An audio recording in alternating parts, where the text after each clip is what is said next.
Hey guys, hope you're all doing really good. It's Go Do Your Own Research.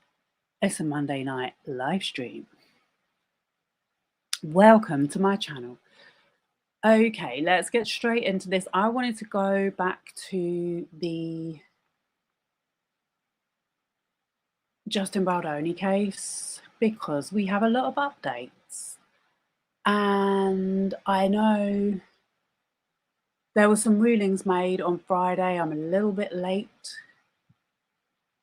I've got a new layout for the channel, by the way, new look. let me know what you think in the comments. So yeah, we've had some updates on the docket, including a ruling on the sanctions that we had a hearing on back in January. So yeah, I thought let's go through the documents. Let's see what's been said. And just have a little catch up about it because it looks like this trial is happening and I'm here for it. So we've got the order granting in part and denying in part motion for sanctions. We've got the motion to file amicus brief by an individual named Thomas Carver to express views regarding the information that should and should not be filed on the public docket. I don't know what that is about. But I think it was denied. Okay, then we had the motion for attorney fees by Leslie Sloan. That is Blake Lively's PR.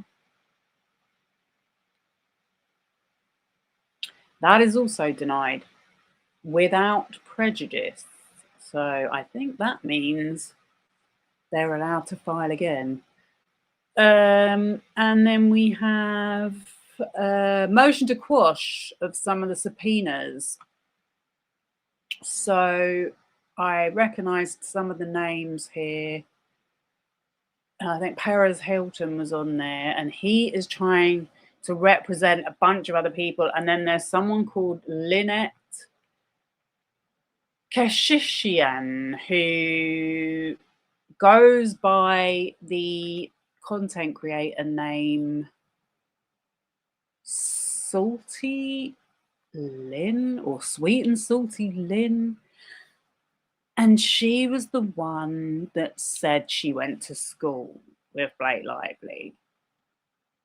Although it turned out she was a hairdresser and she went to school with Blake Lively. Yeah, she went to the same school as Blake Lively, but they were nowhere near in the same year. Let me take a sip of water. So yeah, we might have a look at that. And then we've got, yeah, that's it. So that was all filed on Friday. So firstly, let us look at the order granting the sanctions against Bryan Freedman.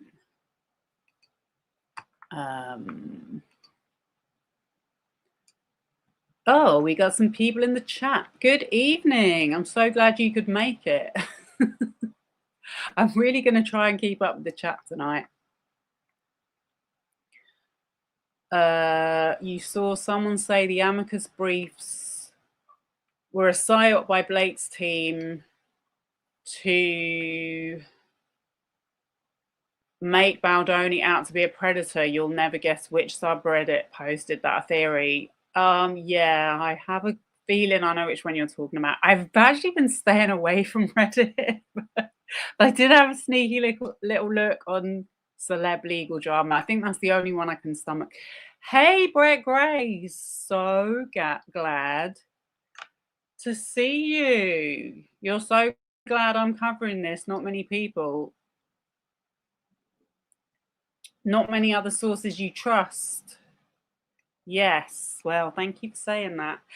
Look, the one thing I can say is at least I'm honest. I have to go with whatever I see being, being stated. So that's why I'm going to read this document.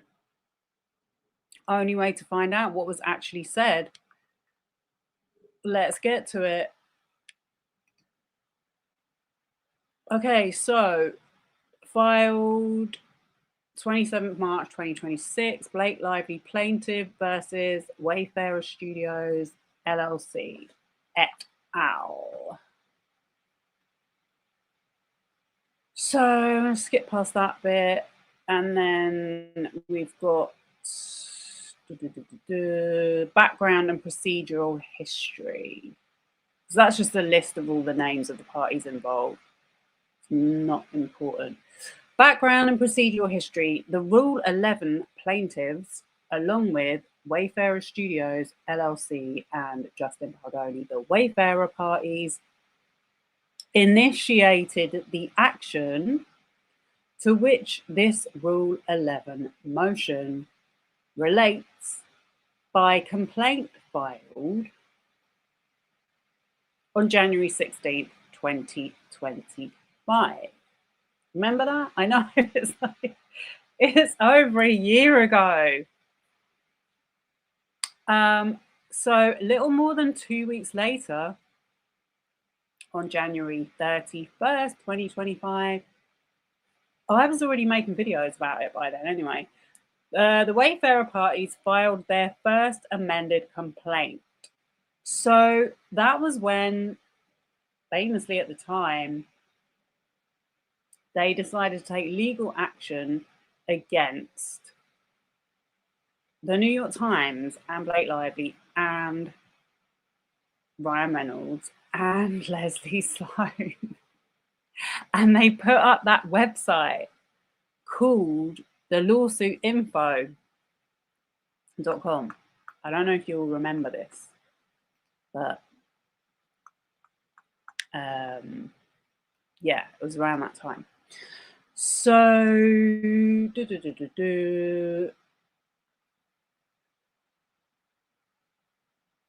okay, it was the complaint was signed. The amended complaint, sorry. The amended complaint was signed by Bryan, Freedman, and Mitchell Schuster on behalf of their respective law firms, Liner, Freedman, and Meister Selig. The FAC pleaded 9 causes of action. The Wayfarer parties named the following as defendants: Lively, Reynolds, Leslie Sloan, Vision PR Inc., and the New York Times Company, the NYT. The FAC was accompanied by a 168-page document entitled Timeline of Relevant Events. So yeah, like I said, that was when they put all of this, all their version of events, of their timeline up on a website called the Lawsuit Info. And that is where most of the content creators that were covering this were getting their information. We also saw messages that they were having with each other at the time, talking about doing tests for the website, talking about different website names they had thought of, and deciding what hashtag to use to get talking points trending, such as hashtag Team Baldoni. So that all came out in some of the exhibits later on. I know it's been so much this case to keep up with, but I have been keeping up with it. And by the way, there's a hearing coming up on the 2nd of April which is open to the public. So I might try and listen in, although I think it's going to be quite late for me, but hopefully I might be able to join that if because they're putting out a public link. So yeah, that's why I wanted to do this first. Right, the Wayfarer party's first cause of action asserted a claim for civil extortion. We know what extortion means, right? Blackmail. Against Lively, Reynolds, Sloan, and Vision. The second cause of action asserted a claim for defamation against Lively, Reynolds, Sloan, Vision, and the MYT. So this is where they took a message or a screenshot of a message from James Vitushka, who was working at the Daily Mail, or the Mail Online, that said he'd heard that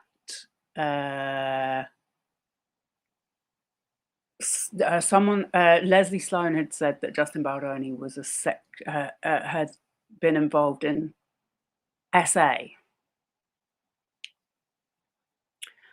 However, he later clarified that that was a mistake on his part, that she never told him that. And he asked his name to be removed from any legal documents. He said he didn't want any part in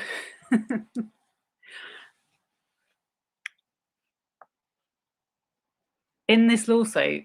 And yet they still went ahead and used that as their evidence that Leslie Sloan had defamed Justin Baldoni. I'm just reminding or letting anyone know that doesn't know about this, because it was a long time ago. The third cause of action asserted a claim of false light invasion of privacy on behalf of Baldoni, Heath, Nathan, Abel, and Sarowitz against Lively, Reynolds, Sloan, Vision, and the MYT. The fourth cause of action asserted a claim for breach of the implied covenant of good faith and fair dealing against Lively. The fifth cause of action asserted a claim for intentional interference with contractual relations against Reynolds and Lively.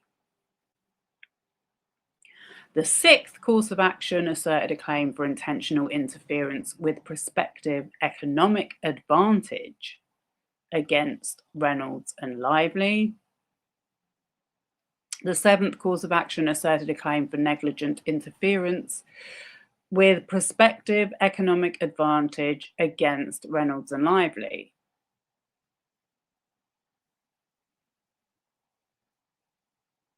I don't get why they wrote that twice. I was looking through this earlier and I'm like, it looks like it says that twice. But anyway, the eighth and ninth causes of action were asserted against the MYT. They alleged promissory fraud and breach of an implied in fact contract, respectively. Thus, all but the eighth and ninth causes of action were asserted against Lively, among others. All but the third course of action in the FAC were pleaded on behalf of each of the Wayfarer parties. The third cause of action was not pleaded on behalf of the corporate plaintiffs, Wayfarer, and IEWM. It ends with us moving. All but the fourth, eighth, and ninth causes of action named Reynolds as a defendant, among others. Ryan Reynolds had nothing, in my opinion, he had very little to do with this. He was just acting as a husband would, and also he's an extremely public figure. But yeah, you could argue that they very much used his name. Lively and Reynolds. I said that a bit weirdly. Lively and Reynolds moved to dismiss the FAC for failure to state a claim for relief. On June 9th, 2025, the court issued an opinion and order granting their motion to dismiss, as we all know.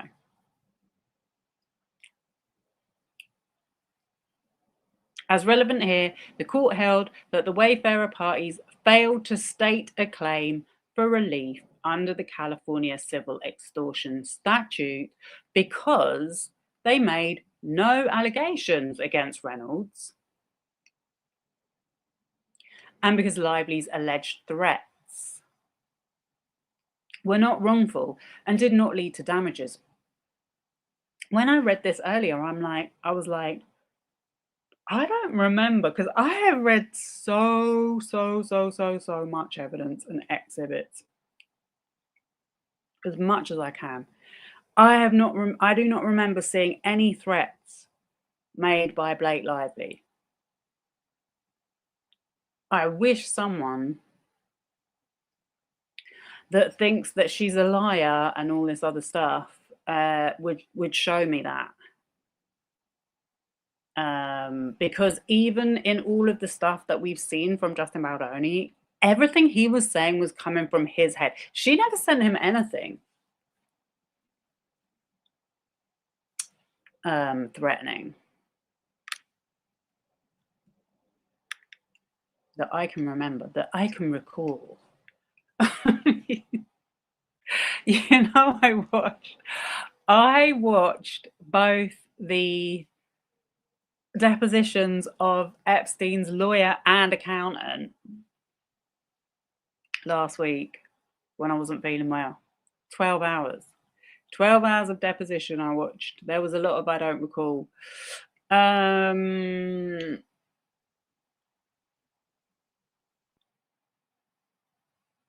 Okay.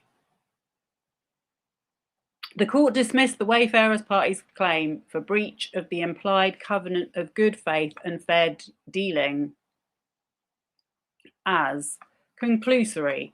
The Wayfarer parties did not plead the terms of any relevant contract. Which of the Wayfarer parties the contract was with or when it was made. The court also dismissed the Wayfarer party's claims for tortuous interference at ID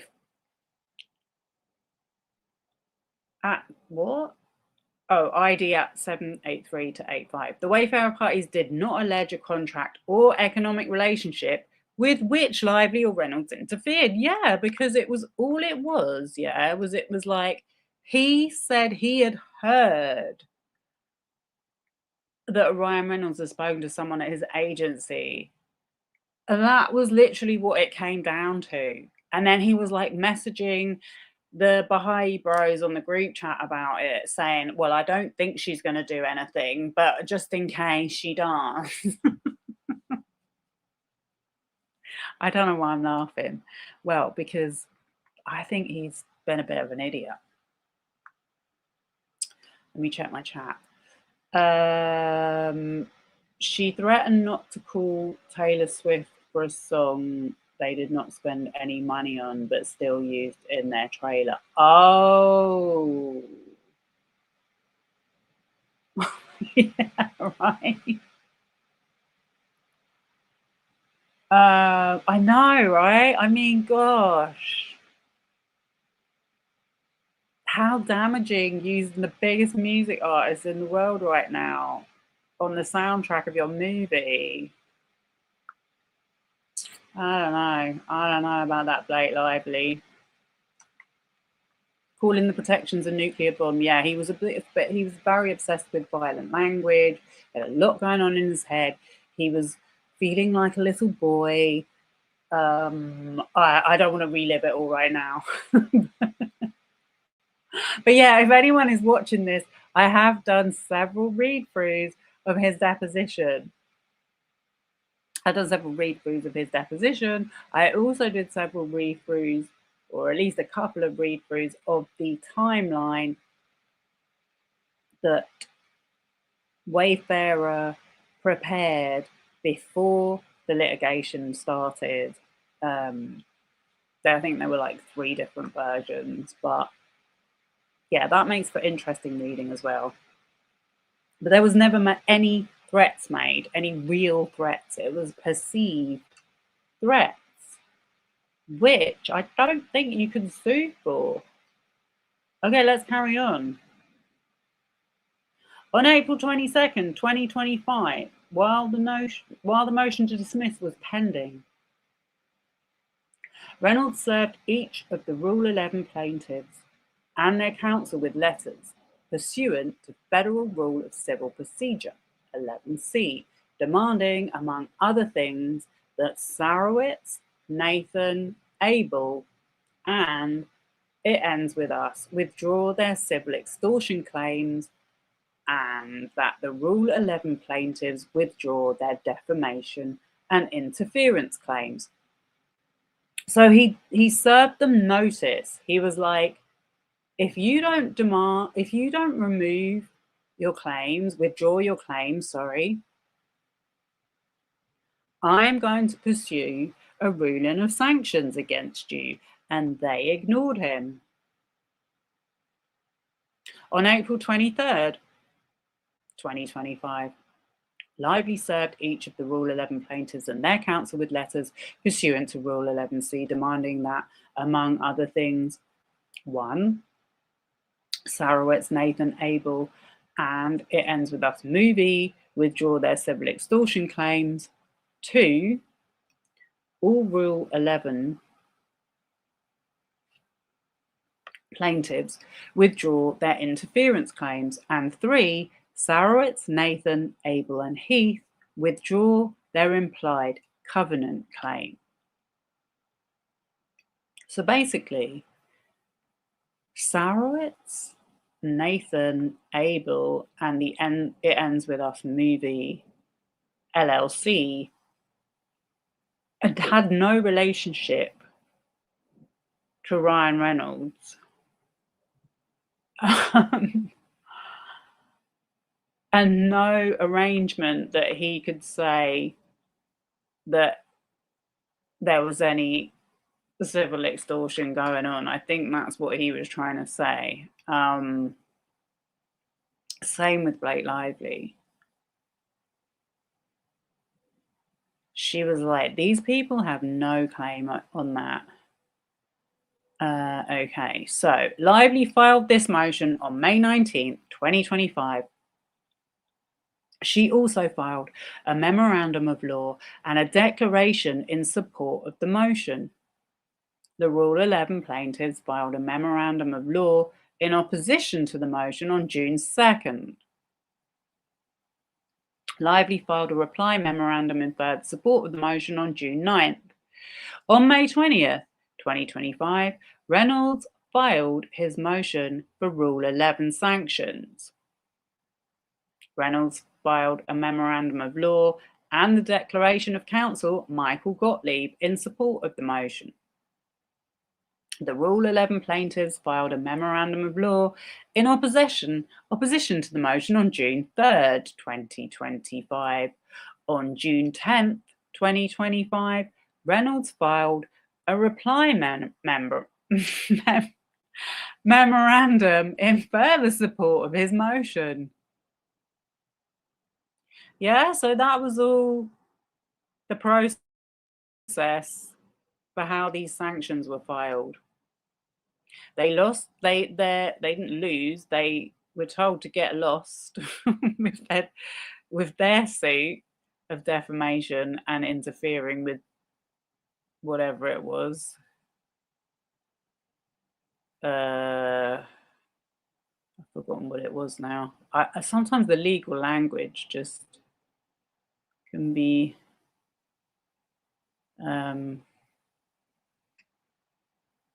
hard to compute.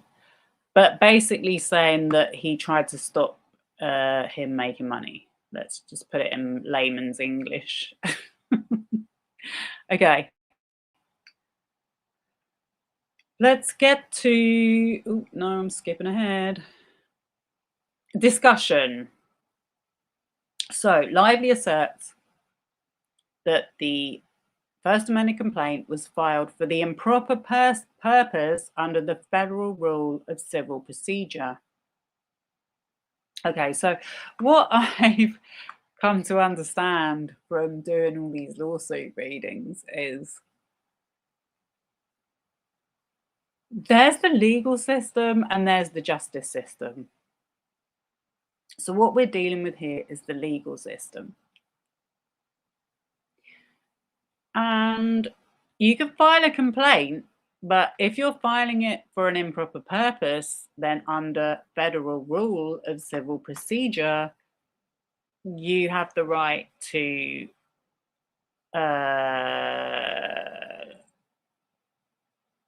do what she's doing. You have the right to file for improper purpose, is basically what I'm trying to say. So she asserted that the First Amended complaint was filed for the improper purpose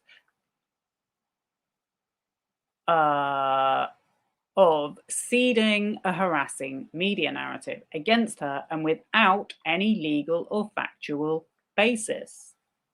Yeah. In other words, it was done for publicity to look bad on her, which would fit into her claim of retaliation. She also asserts that in connection with the claims for civil extortion, breach of the covenant of good faith and fair dealing, and tortious interference with contractual and business relations, the Rule 11 plaintiffs violated Federal Rule of Civil Procedure, which requires that the claims be warranted by existing law or a non-frivolous argument for extending, modifying, or reversing existing law. And Rule 11b(3), which requires that the factual contentions have or will likely have evidentiary support. It's actually really interesting reading this now, knowing about that Jonathan Lee Riches and all of the frivolous lawsuits that he filed, frivolous, meritless.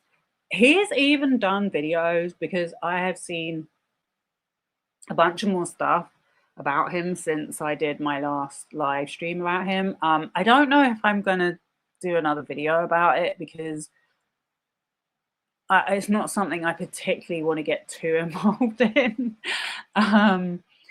But yeah, he actually made videos about how many meritless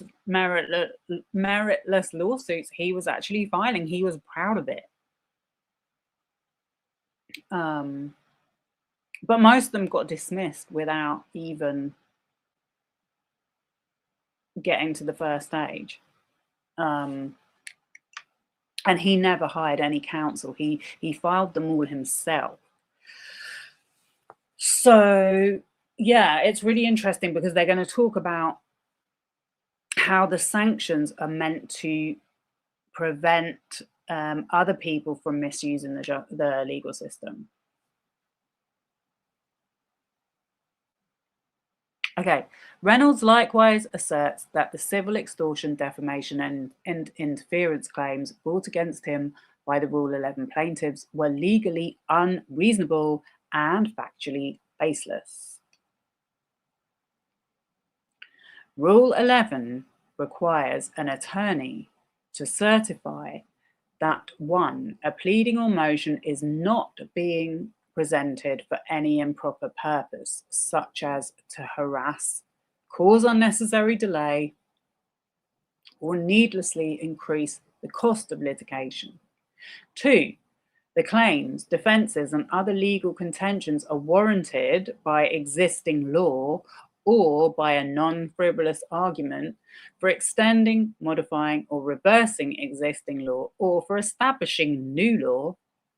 And 3, the factual contentions have evidentiary support, or if specifically so identified, will likely have evidentiary support after a reasonable opportunity for further investigation or discovery. 11b, Rule 11c, in turn permits a court to impose appropriate sanctions for violations of Rule 11b. Federal Rules Civil Procedure 11c, 1, sanctions imposed under Rule 11c must be limited to what suffices to deter repetition of the conduct or comparable conduct by others similarly situated. The sanction may include non-monetary directives, an order to pay a penalty into court, or, if imposed on motion and warranted for effective deterrence, an order directing payment to the movement of part or all of the reasonable attorney's fees and other expenses directly resulting from the violation.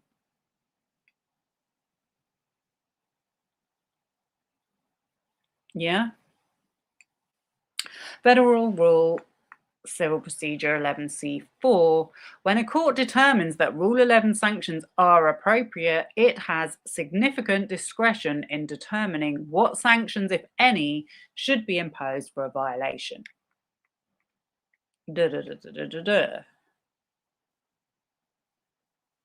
standard for triggering sanctions under Rule 11 is objective unreasonableness and is not based on the subjective beliefs of the person making the statement.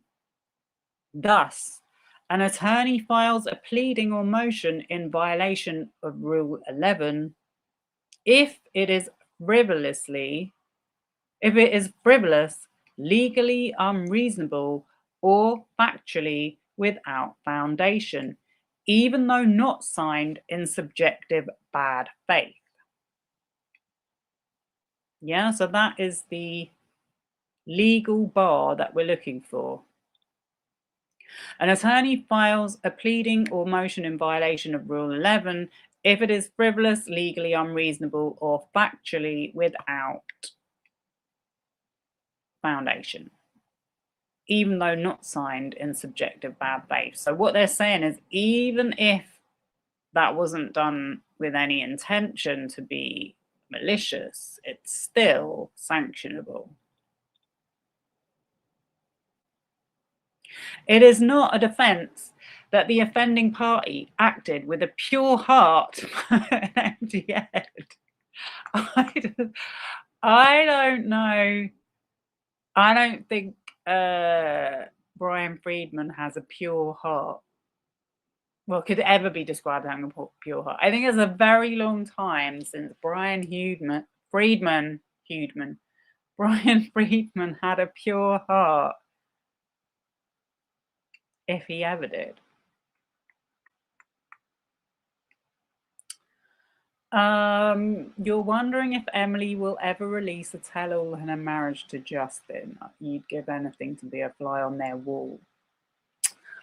I don't know, because, when I was doing that video about the Playboy the other day, about Hugh Hefner, and I'm like, a lot of those women, it took them a long time to come out of the fog, and I just think that, like,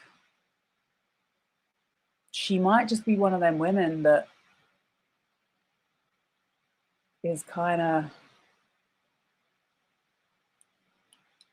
thinks it's normal for him to act like that. I don't know. But, time will tell. Time will tell.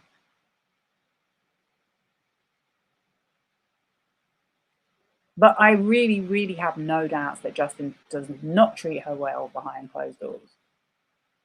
There's just no way. Even the judge called her tactics hard bargaining. At most, she made an ultimatum that Wayfarer either agree to the protections or she walks. Oh, okay. Fair point. Fair point. Yes. Okay. So the protections was her threat.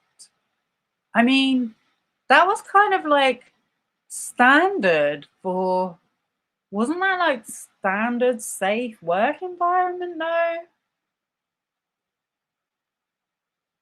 And then, you know, like, okay, right. So that's what we're calling a threat. It's like, yeah, if I can't come to work and not be sexually harassed, then I don't want to do this movie anymore. It's like, when I hear threat, I think of like kind of threats of violence or threats of telling on him or threats of doing something nasty, not just threats of literally acting within normal, respected working rights conditions. How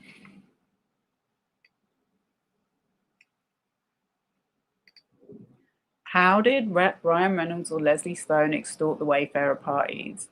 Melissa Nathan must have felt threatened when she made a truce 5 minutes before feeding James all her talking points. I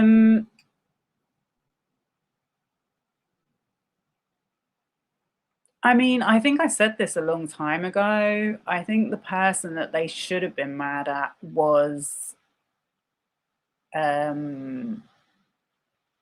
Jennifer Abel. Jennifer Abel is who they should have been mad at for using her work phone to send all these messages.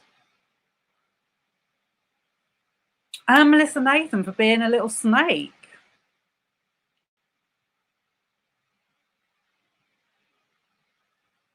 A little snake who would stop at nothing to make money on what she chooses to do, quote unquote, crisis PR about. The protections were by SAG standards or common decency. They just have weird ways of defining things to get out of them. Yeah, that's a good, much better way of explaining what I was trying to say. Katie wasn't pleased, but Melissa Nathan really wanted. Yeah, to be fair, I do feel like 100% that came across in the messages was the dollar signs that were in Melissa Nathan's eyes when she talked about them making 50 million in the first weekend, how much millions they were making. And yeah, I think early on she'd sussed on that Sarowitz was going to front the money for this. And yeah, then there's a couple of things about Sarowitz as well that I think are so suspect, which is the arson incident that happened at his house. Because the more that you read through these documents and see how the process is unfolding, that just looked like such a setup to make it look like he was being targeted because of the legal action and because of the article, you know. And then there was the piece that she had placed in, was it Forbes or one of those like big kind of financial media publications that I've read through bits of that article that she fixed up for him. Like Steve Sarowitz before that, he had done loads of publicity. He was out doing interviews about the movie, whatever he says. So it's a bit weak to say that it was a violation of his privacy.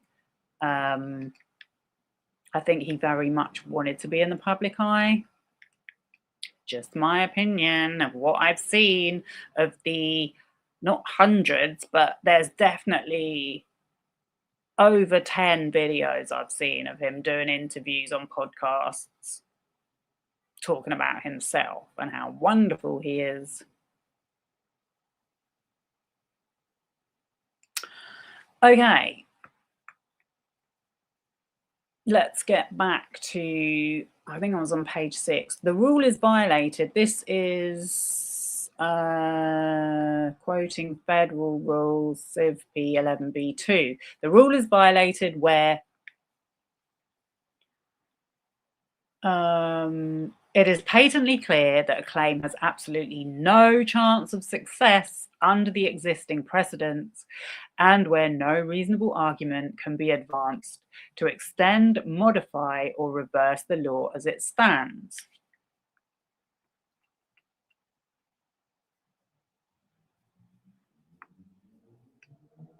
The rule is claim and party specific. I saw this, see Perez versus Posse Comitatus. I'm like, not Perez Hilton. I guess it's not. A complaint challenged under Rule 11b is not ordinarily analysed as an indivisible unit. Rather, claims are analysed individually. Yeah? Claims are analysed individually. You don't just lump all those people together and say, you did this to all of us. And the fact that a claim is properly asserted against one defendant does not mean that the same claim may be properly asserted against a different defendant. Even if a plaintiff has a claim against one defendant in a multi-party case, the rule does not excuse him naming other parties as a defendant.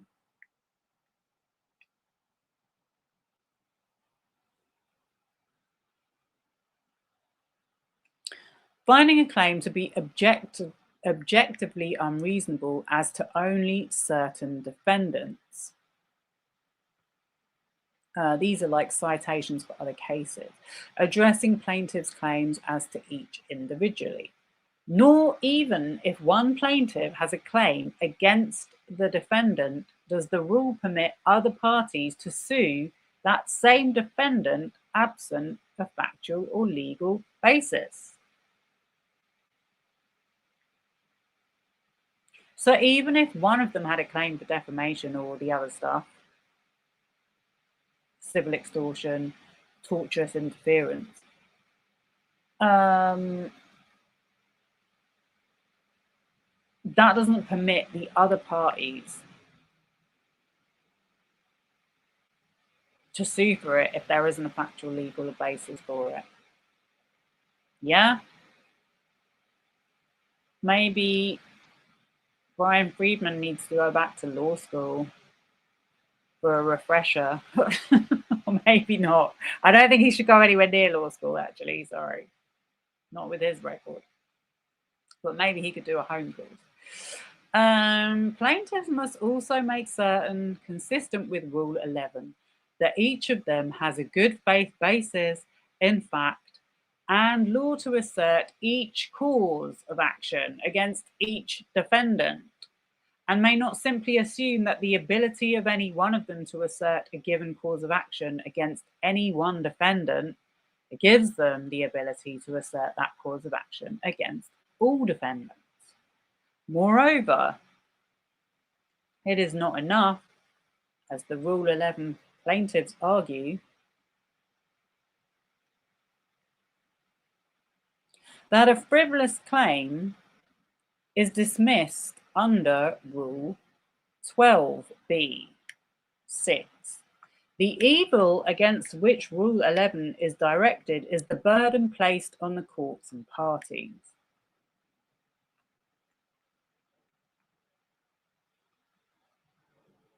The Wayfarer party's first cause of action asserted a claim against Lively and Reynolds for civil extortion.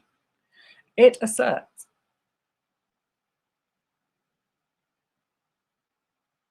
in boilerplate fashion that the Lively parties, defined as Lively, Reynolds, Sloan Vision, and the NYT, made threats to Wayfarer parties that they knew to be wrongful. That the threats included demands that money, property, services, or other sources of value be conferred upon the lively parties without consideration or contractual entitlement, that the Wayfarer parties complied with those demands and that they were harmed as a result. Yeah, that's crazy. How can they say that the NYT and a PR company made threats to the Wayfarer parties that they knew to be wrongful, that included demands that money, property, services, or other sources of value be conferred? Huh? The NYT? Did they send them a message saying, send some money, and if you don't want us to print this article? That's what it implies to me. And that they were harmed as a result. The FAC alleges that in August 2024, Lively and Reynolds demanded that Wayfarer, Heath and Baldoni make a public apology. Apparently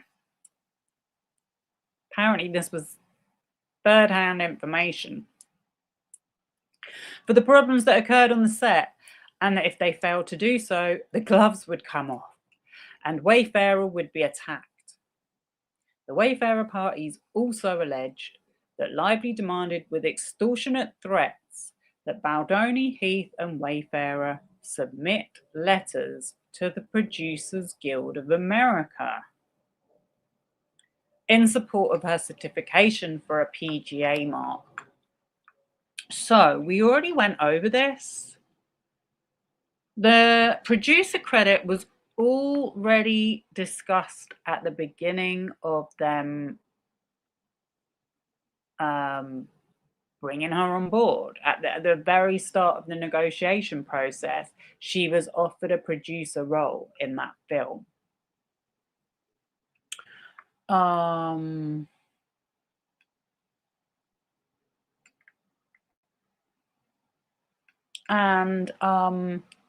then we saw that she rightfully applied for her credit, and it was Heath and Baldoni, Jamie Heath, who refused to write a letter in support of that. But all the other, several other people involved in the film, in the making of the film, wrote letters saying what an excellent job she had done in that role and how they had no doubt in recommending her for the PGA credit. And then didn't they get a message saying you guys need to play ball or something? And then they were sort of like, okay, we'll do it. That's what I mean. I don't remember seeing any threats about that. She was just acting professionally all the way through, and they twisted it into, she's saying if she doesn't get a PGA credit, she's not going to do the promotion for the film. I don't believe we actually had any evidence that she actually said that. Oh, it was Forbes that she did, that he did she got the piece about him in. Yeah, I haven't seen anything lately. They also hinted at what Sarowitz's actual motivation for shutting down the foundation was: donor advised funds. Yeah, didn't I go over that?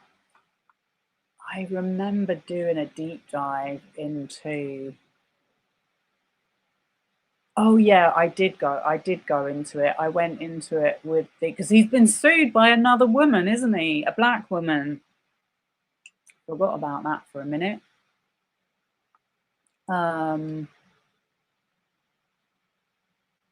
Let me see. To look at my own video.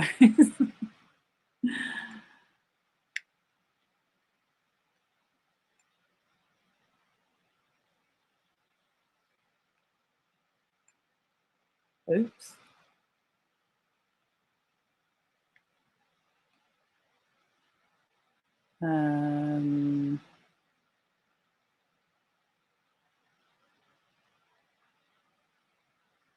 Yeah.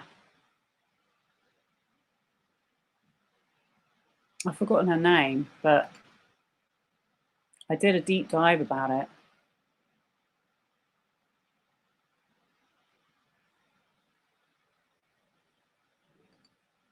But anyway, there was lots of stuff coming out about Sarowitz and that foundation and what really went on behind the scenes. So basically, yeah, that was it. It's coming back to me. Sorry, I've got a lot going on in my head right now. I think the reason why the reason why he shut the foundation down was because she made a complaint that he was racially discriminating against her after they went on a conference, and she spoke about Palestine. And also because she was Muslim, and he was like trying to intimidate her and other people at the foundation about his beliefs. And so she went through the correct procedures at work. And I think as soon as he got wind that she was going to sue him, he shut the foundation down. And then he moved everyone else to a new company or an adjacent company, and not her. Yeah, it's all coming back to me. Really, really nasty guy he is.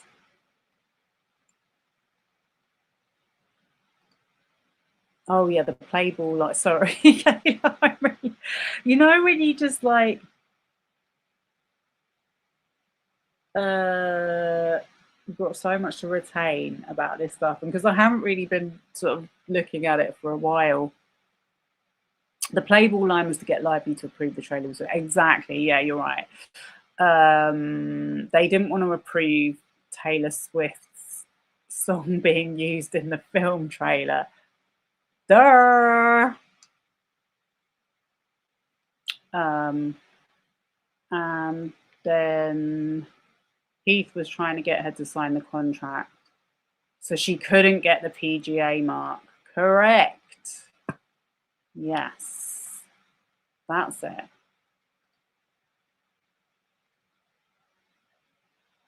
All right, let me go back to the document.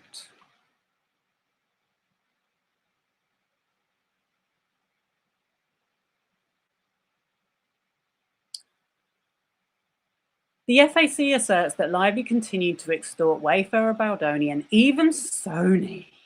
Yeah, that was when it was just getting crazy.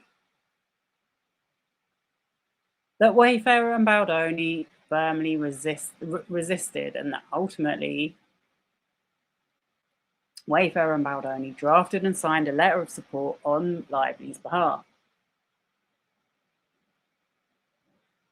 The court previously explained why those alleged threats failed to state a claim for relief against any of the defendants. The other thing about the threats thing, yeah, speaking of Steve Sarowitz, it was one of the Sony executives that it turned out was actually said the only person I'm worried about is Steve Sarowitz. And that was after the premiere.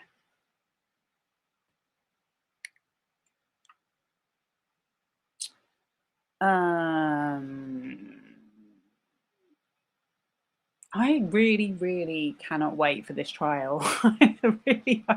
I really hope it's good, honestly. It's gonna feel like such an anticlimax if we don't get all of this stuff like revisited in the actual trial.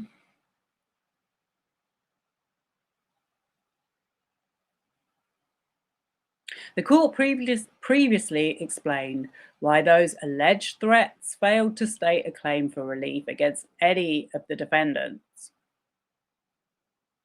Wayfarer does not plead sufficient facts to support an inference that these threats were legally wrongful.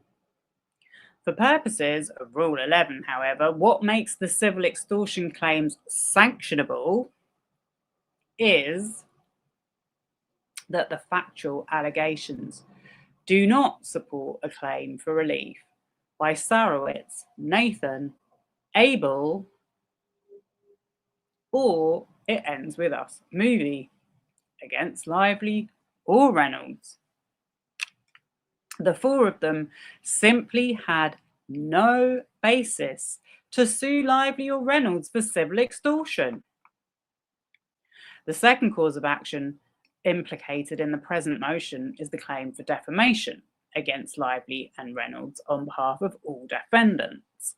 The claim is based on the allegations that the Lively parties made one or more statements to persons to the effect that the Wayfarer parties engaged in, permitted, and or failed to prevent sexually inappropriate conduct toward Lively and others, and retaliated against Lively and others for reporting the alleged sexual misconduct. The claim is based on the publication by the NYT of an article that the Wayfarer parties accused them of. You see that bit? The claim is based on the publication by the NYT of an article that the Wayfarer parties accused them of orchestrating a smear campaign against Lively because of her allegation of sexual misconduct on the set of the film. And the allegation that by telling the NYT a false and damning story about an insidious PR sabotage operation deployed as revenge for sexual harassment complaints, Lively and her co-conspirators committed the tort of defamation.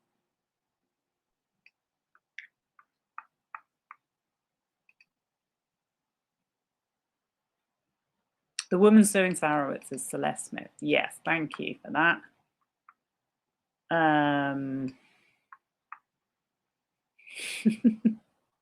I need an assist. You're my assistant, Kayla. Thank you. I'm going to keep an eye on that, actually.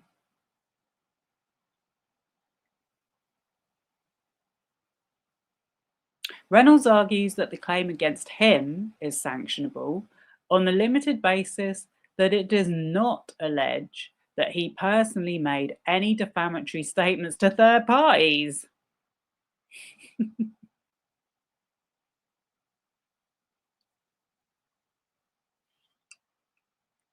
But a party can be held liable for defamation under New York law on a conspiracy theory. This is crazy, but this is the law. A party can be held liable for defamation under New York law on a conspiracy theory.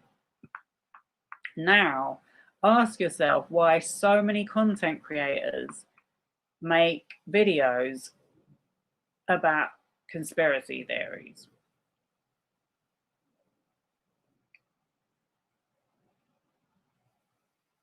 Do they know about this law?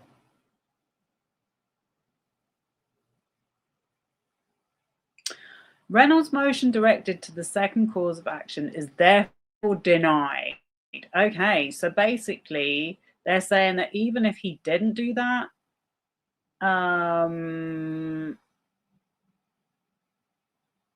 it's still... Wait, let me just get my thoughts straight. Reynolds argues that the claim against him is sanctionable on the limited basis that it does not allege that he personally made any defamatory statements to third parties, but a party can be held liable for defamation. So they're saying that he could still be sued for defamation under New York law on a conspiracy theory, so it doesn't have to be factual. I think. Is that what it's saying? Reynolds' motion directed to the second cause of action is therefore denied. The Wayfarer party's fifth cause of action asserted a claim against Reynolds and Lively for intentional interference with contractual relations.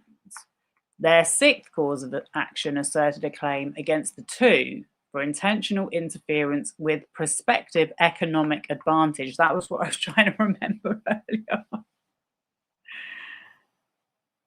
Such a complicated way of saying it. And the seventh cause of action asserted a claim for negligent. Oh, okay. So one was prospective and one was, one was intentional and one was negligent. Negligent interference with prospective economic advantage. Each of the causes of action is based on an alleged contract or economic relationship between the Wayfarer parties and William Morris Endeavour, WME. That is Reynolds and formerly Justin Baldoni's agent. WME is alleged to have represented Baldoni and Wayfarer. The Wayfarer parties allege that Lively and Reynolds interfered with the performance of the contract with WME and negligently or intentionally disrupted the economic relationship with WME, including by making threats and or demands that WME terminate its economic relationship with the Wayfarer parties. The claims are based on the allegation that Reynolds approached Baldoni's agency, namely an executive at WME, and expressed his deep disdain for Baldoni, suggesting that the agency was working with a sexual predator, and at a later date demanded that the agent drop Baldoni. The Wayfarer parties have not identified even an arguable basis in law or fact for any Wayfarer party other than Baldoni and Wayfarer to assert these claims, as no other party was implicated in the contractual relationship. In other words, hearsay. Finally, the fourth cause of action, which was pled only against Lively, but is asserted by all the Wayfarer parties, alleged that Lively and the Wayfarer parties entered into a contract by which Lively agreed to perform as an actor in the film, and that she engaged in conduct that deprived the Wayfarer parties of the benefit of that contract, and thereby breached the duty of good faith and fair dealing. No. You breached the contract by not providing a safe working environment. I think you're fine. But there was no conceivable basis upon which to allege the existence of a contractual relationship between, here we go again, Lively and Sarowitz, Nathan, Abel, or Heath. A claim by a person that the defendant has committed a tort or breached a contractual relationship is not to be made lightly. It can carry reputational consequences even if that same claim is properly made by another party. The court is authorized to impose monetary sanctions, including a penalty or attorney's fees for such conduct. In this case, however, there is no basis to believe that the allegation of the sanctionable claims imposed any great burden on Lively and Reynolds beyond the burden that they faced to address the claims which are not sanctionable. Okay, so there's no financial penalty because it didn't cost anything more than it would have done if they hadn't made them. The sanctionable claims did not place any burden on the court. Accordingly, the court limits the Rule 11 sanction to a reprimand. Okay, let's just take this moment in. Accordingly, the court limits the Rule 11 sanction to a reprimand of Liner Freedman and Meister Selig and their respective firms for violating Rule 11. Bryan Freedman's law firm, Liner Freedman,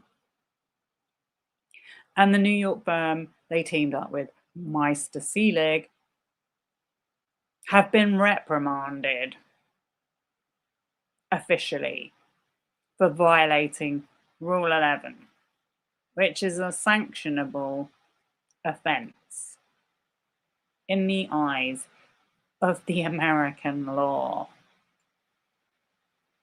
Conclusion. The motions of Lively and Reynolds under Rule 11 is granted in part and denied in part.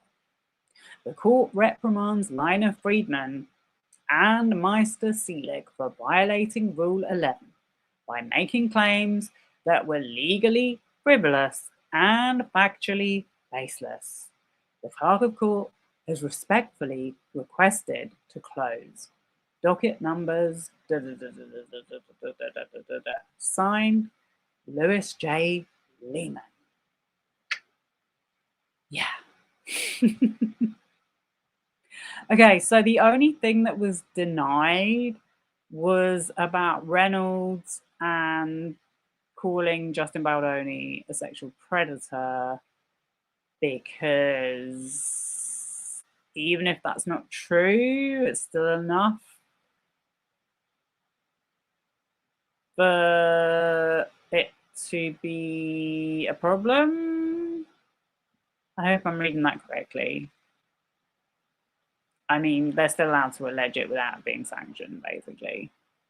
It doesn't have to be factual. I think I got that right.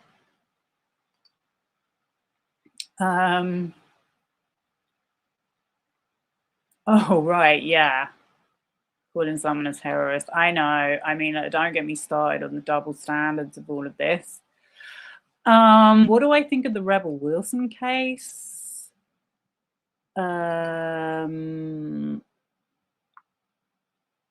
I think, okay. I think it's so weird that they all use the same lawyers. I think that's so weird. In a minute, I'm going to show you another document which has Wayfarer's lawyers, Wayfarer's lawyers in total, is 16 people. They have 16 lawyers. Blake Lively has, I think, 9, which is still a lot. But yeah, they have all these lawyers, and it's like they all just seem to work with each other. So Rebel Wilson hired Bryan Freedman, and I haven't looked into it a little bit yet. I'm not so sure whether her first claim for defamation that she kind of became really, really famous for suing, I think it was a TV network. No, it was a media group, very much up Freedman Street. And she received like some huge payout, and then it turned out that had to be paid back because the claim wasn't as bad as what they had argued or something. I forget the actual details off the top of my head. So that was kind of my first red flag about her, was that she kind of based her career off that. And then I guess that gave her the confidence to carry on making these false. Sorry, I forgot you're not allowed to say that around here. No, I'll be honest with you, yeah. I don't think that you should not be allowed to say that someone's making a false claim if you've really looked at their history and the facts and how the person that they're making the allegation against has acted in response. I think every situation needs to be taken individually, but I think Rebel Wilson has made a career out of being a victim, and sort of turned herself into a hero, a little bit like what I see Jamila Jamil. But yeah, so I think it's really odd that she hired Bryan Freedman, and then what was I going to say? Those documents where Melissa Nathan was saying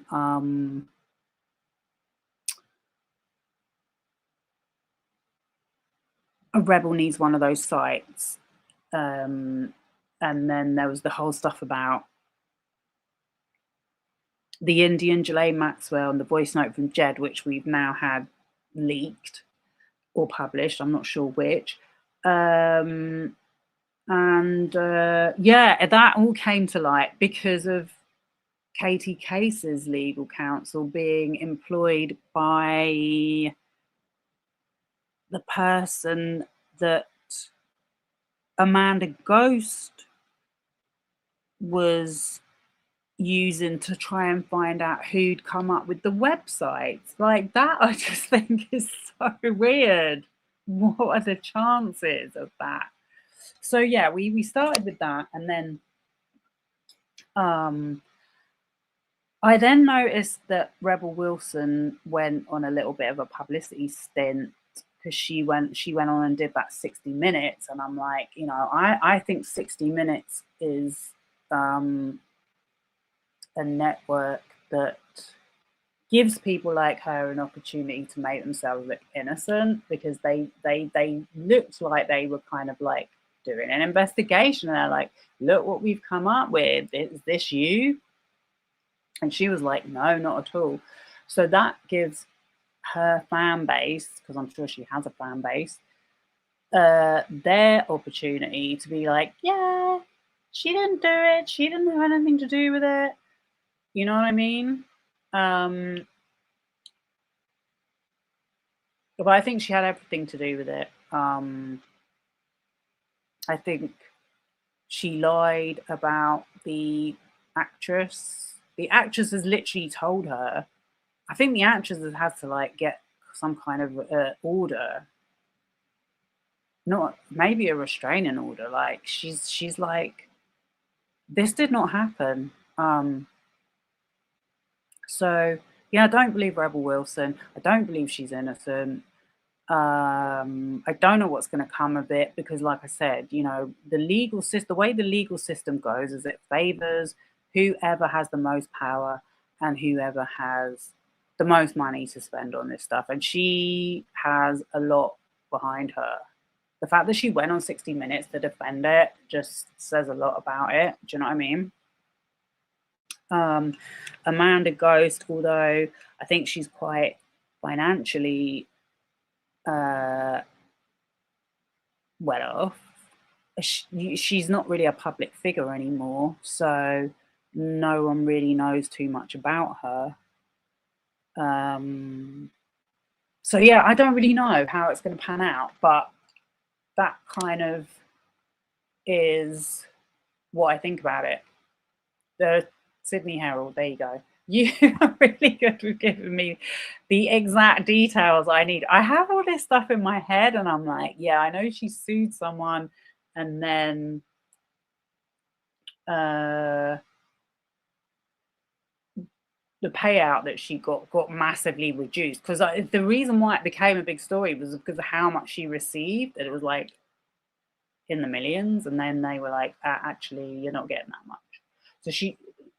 So they called her a perpetual liar. Well, I mean, it fits. From what I see, she tells a lot of lies, and then you start thinking to yourself, well, hang on a minute. Then there was the story about Sacha Baron Cohen, and she had to redact a huge portion of her book.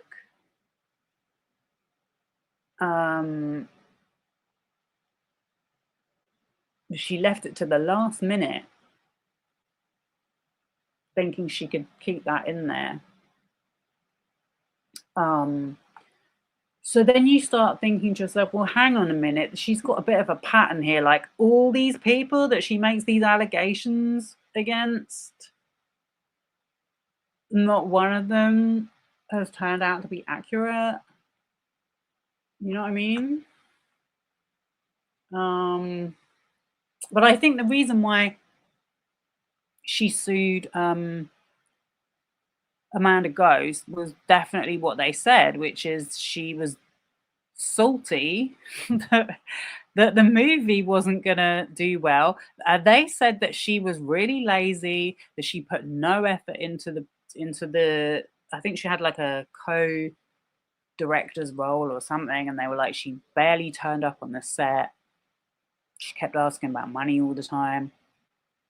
And I think, yeah, she thought it was going to be an easy ride. She thought the film was going to get a lot more publicity, and then she could come back in and ride on the coattails of the publicity of the film. But then when it didn't do that well, she got a bit salty about it. That's kind of what I think.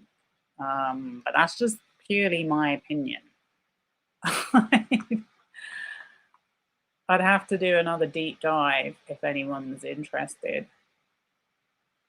But I do think that, going back to the message, I do think that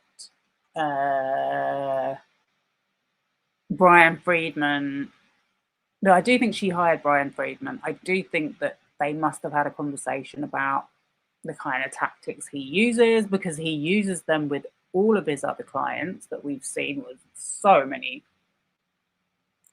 other clients, is he used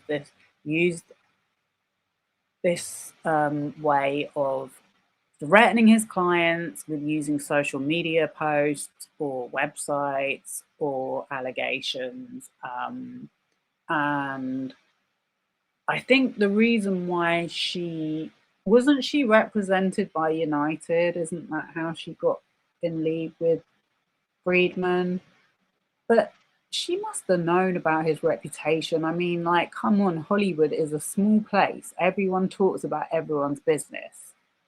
So I think it's fairly likely that she knew that she was going to get that package with Jed and Melissa Nathan.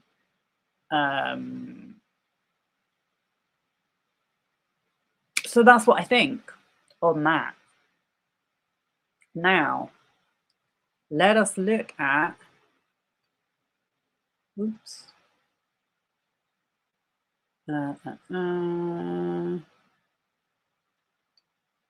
Oh, this is Leslie Sloan. Well, that's loading. I don't know. What do you think about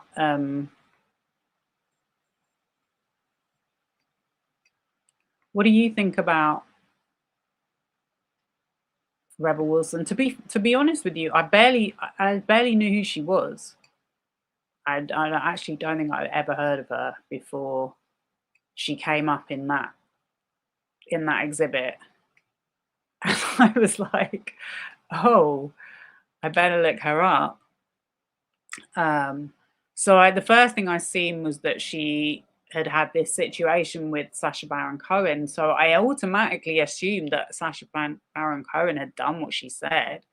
you know, because let's be honest, he's a Hollywood actor, and most of them are pretty sleazy from what I can see.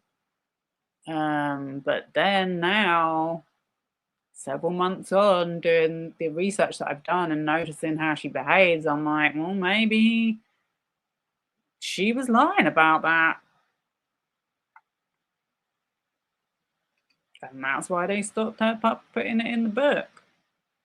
Even though everyone knows that anyway. Well, not everyone, but like people that have seen it.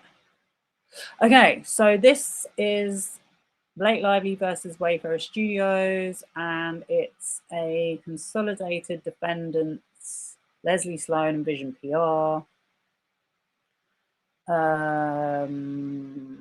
Background, and it's New York's anti-SLAPP law and the court's inherent powers for an award of attorneys' fees and costs. Background and procedural history. The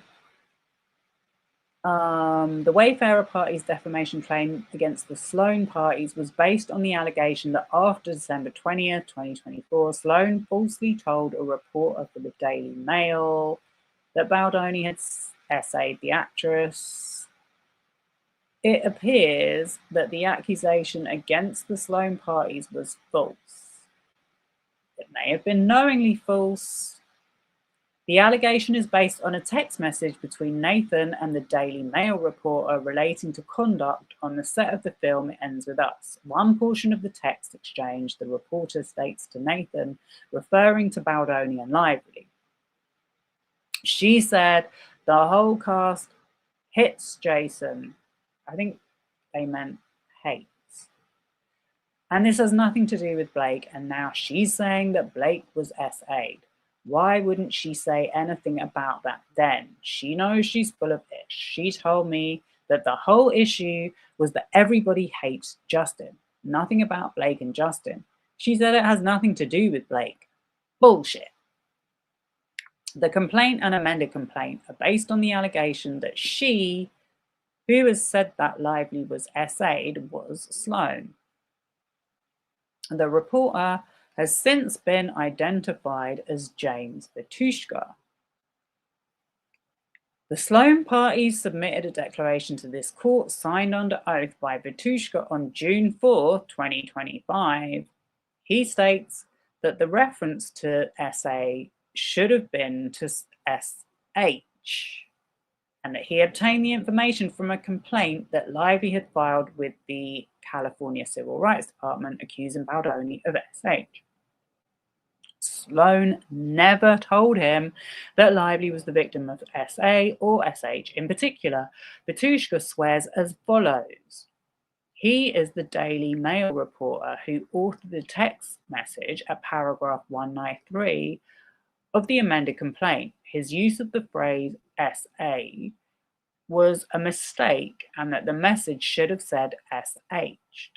The phrase was in reference to the allegations in the complaint that Lively filed with the Civil Rights Department in California, and not in reference to any conversation that he had with Sloan.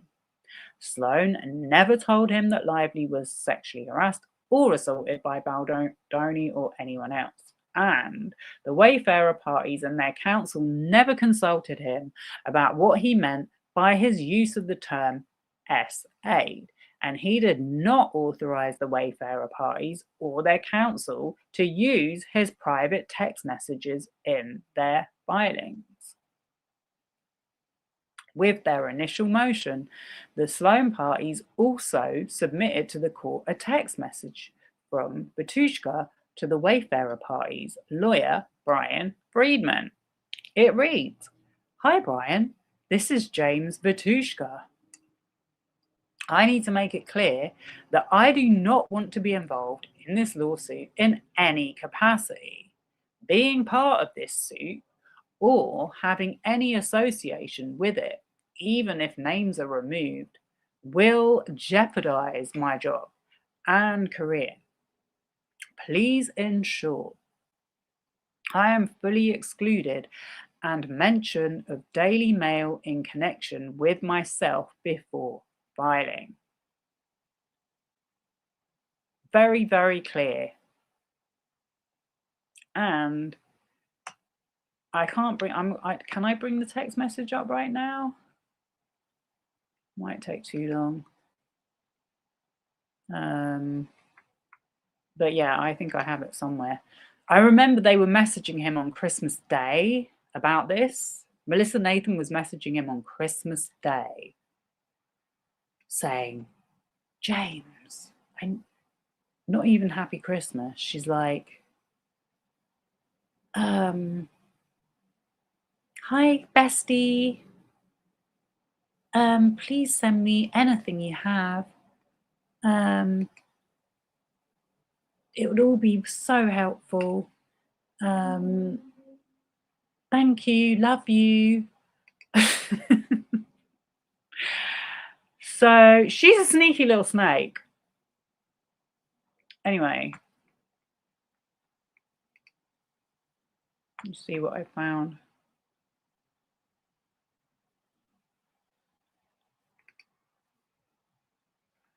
Exhibit 58.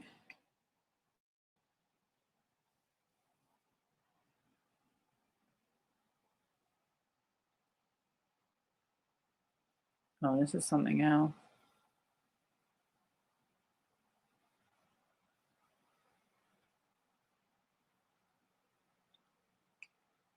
This is another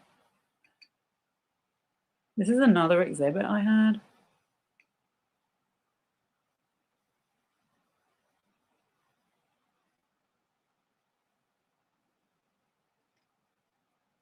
But this is between James and Melissa. So he's talking about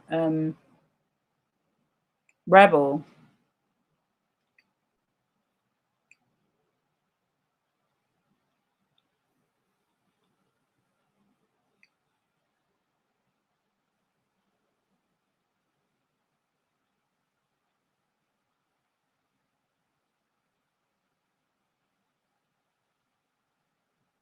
Planted by Hilzig.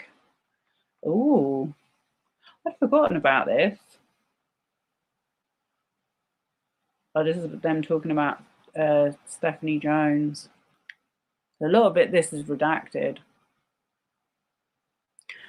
All that stuff I came with Leslie on Friday ended up coming to fruition, just not through our outlet. Blah, blah, blah, blah, blah. There's something missing with all of this, and nobody has gotten it yet. I just know something had to happen that was like a definite F you. This is not all over attitude. As much as I love Leslie, Blake is getting a lot of hate right now because of the fact she's promoting this movie as if it's a comedy.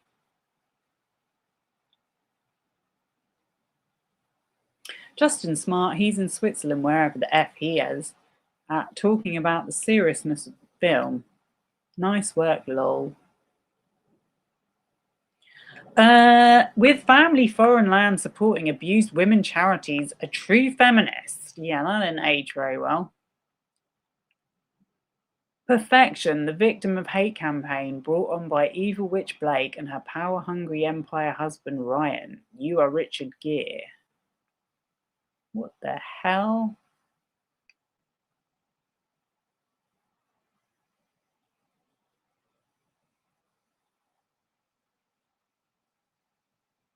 Anyway, he doesn't work there anymore.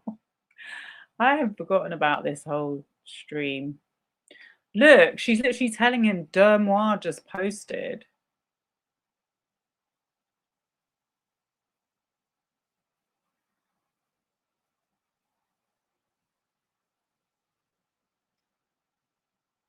Dermois just posted, if they didn't use Blake cuts of the movie, that Taylor Swift song wouldn't be able to be used.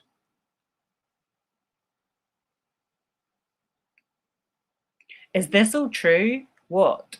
The Dermois. It's very informative. Oh, this. I mean, she's not good. She's got good connects, but don't know if all very good connects like you. Love the letter. Co-star comments. Need something to turn in. This is an August 15th. This is a reach. Just writing that, as your one will have a banging headline and points twins things out, it's different. RW wants to chat and say hi tomorrow. Who's RW? Are you too busy moving? Just the 5 men. I'd love to. Who's RW? RW. I told Leslie today that if Blake was ever going to start a charity for abused women, now would be the time.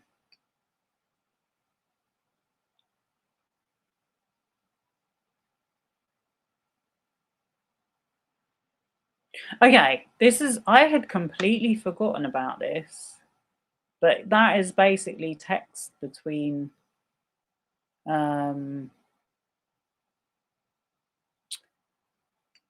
Melissa and James. She lost it at me, and James, I would tell you we are close enough now. We've been through a few wars, and I consider you an actual friend no matter what. I don't even care if you do anything negative on my clients, because that's both of our jobs. But she completely lost it at me and told me that she had a reporter read out a text verbatim that I had written, and I laughed, because if I was doing that, I would never do it on text. Really? Honest to God, I've done nothing. This was so easy, and there's been about 30 pieces of press on me calling me a genius, and I didn't do anything I usually do. It was super organic. Man, if this is what happens when you don't do anything. She thinks I've paid for TikToks. I don't even have TikTok until last week when I needed it to see what people were saying about me online. But I have a theory. The reporter definitely was not me. I told her straight up, no, no, no, no, no. And I'm really effing pissed off about my theory. I didn't talk to anyone else. What's your theory? You want me to call you? Yes. Also, thank you for standing up for me. I will forever do the same for you. What a liar.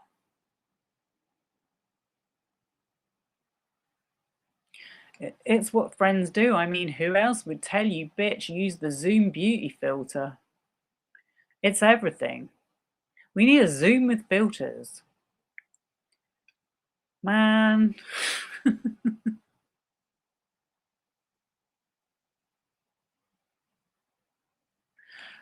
Then they're talking about the strike story.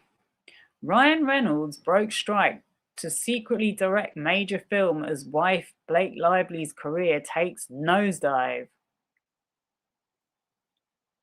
Blake Lively forces husband Ryan Reynolds to break strike to direct It Ends With Us. Laughing emoji.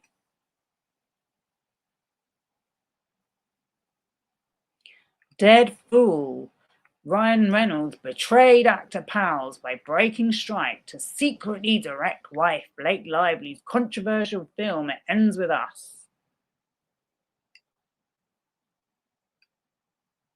This just makes me think of all these people on Reddit that believe this shit. I'm not commenting as Leslie is going to kill me as she feels I've got anything to do with it. Lol. There's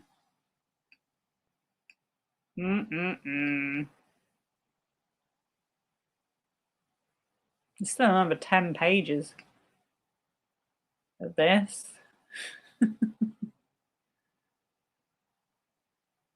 She always says she's tired or feels sick when she doesn't want to.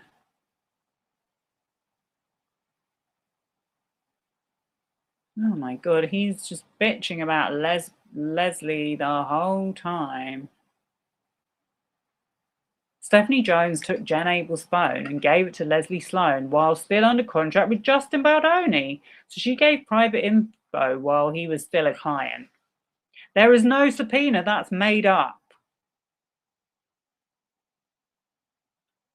They cherry-picked text. What smear? The smear was organic. Yeah, because I think the reason why there's no subpoena is because legally she didn't need a subpoena to look at her own intellectual property. But I know they did go through the correct legal process with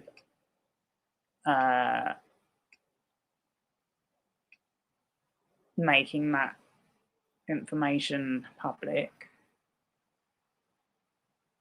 Otherwise, I'm sure she would have been sued for that. Look, send it all. I'm on with Bryan. Re cross complaint, which you will get first. The crazy thing, re NYT, is that they did a story that's all planned and smear-like and said we were like, what? And my job is crisis, in which Leslie Sloan works on crisis. This shows what a liar she is.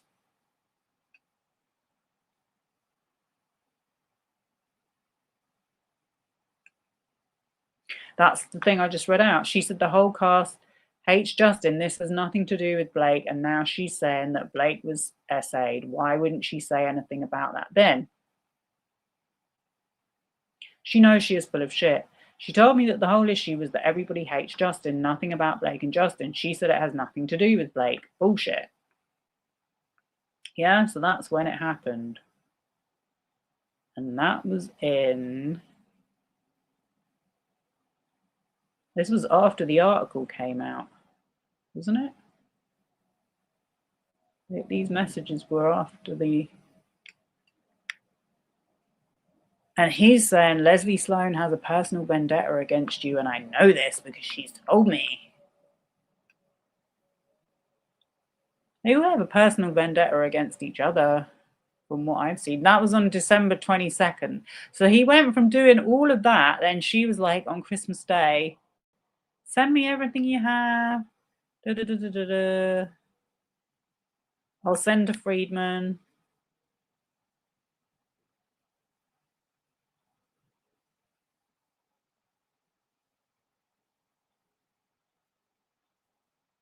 Stephanie Jones has now put out a thing that she's suing me and Jen. I'm like, what the F? I didn't even work for you.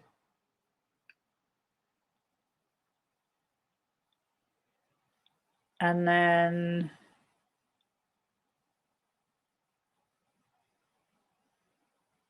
this was on 29th. Sweet, I'll sign up. Sign up to what? Wait, what was that? Newsletter, Matt Baldoni. Oh. Yeah, I know about that. That Matt Baldoni, he hates Stephanie Jones. Probably Leslie Sloan as well. I have a feeling I really need to stay on top of all this stuff with you because I want to break all of it. I have a feeling that this script will flip because they effed up and everyone is so anti-Justin that they're going to be anti everything that he comes with because they have to be, because a whole feminist me to shit. No one still likes Blake. They are just pretending they do because of her victim mentality. What victim mentality? I haven't seen her acting like a victim at all. Join Signal.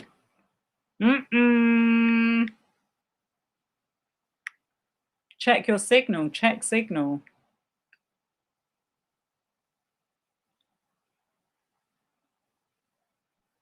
Bryan Freedman.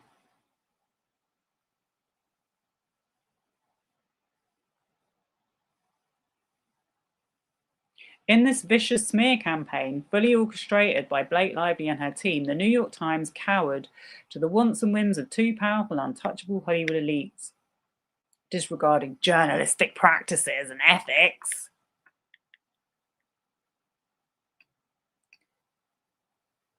Once befitting of the revered publication by using doctored and manipulated text and intentionally omitting texts which dispute their chosen PR narrative. In doing so, they predetermined the outcome of their story and aided and abetted their own devastating PR smear campaign designed to revitalize Lively's self-induced floundering public image. This is slightly at odds with the fact that she made that movie a hit. and counter the organic groundswell of criticism amongst the online public. The irony is rich. Make no mistake, however, as we all unite to take down the NY Times by no longer allowing them to deceive the public, we will continue this campaign of authenticity by also suing those individuals who have abused their power to try and destroy the lives of my clients. While their side embraces partial truths, we embrace the full truth and have all of the communications to back it. The public will decide for themselves, as they did when this first began. Bryan Freedman. So was that when James messaged him and was like, I never said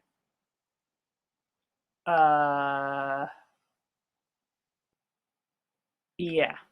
Hey, can you please call me? I don't know what is going on, but no matter what it is, I can take it. For 3 weeks, all I wanted was this December to be withdrawn because it is not truthful and contains info I told them not to include, and because I was forced to sign it. Now everyone acting strange and no one responding to me. Here she goes. Morning, I am a little under the weather with a giant migraine. There is nothing else happening to my knowledge. I sent all to Bryan Freedman and he didn't say much more to me. I am not in direct contact with Mark G over any of your situation. Who's Mark G? Garagos? At all? So there is nothing off happening at all. Our side, you need to get hold of Mark and team. Yeah, because didn't Mark represent him? I can't believe I haven't read these before. I must have read them, but must have like put it out of my mind because this was filed 20th January. I wish I had all the info on your stuff, but I don't. I am full drowning in our stuff and have all the shit they are throwing at us non-stop.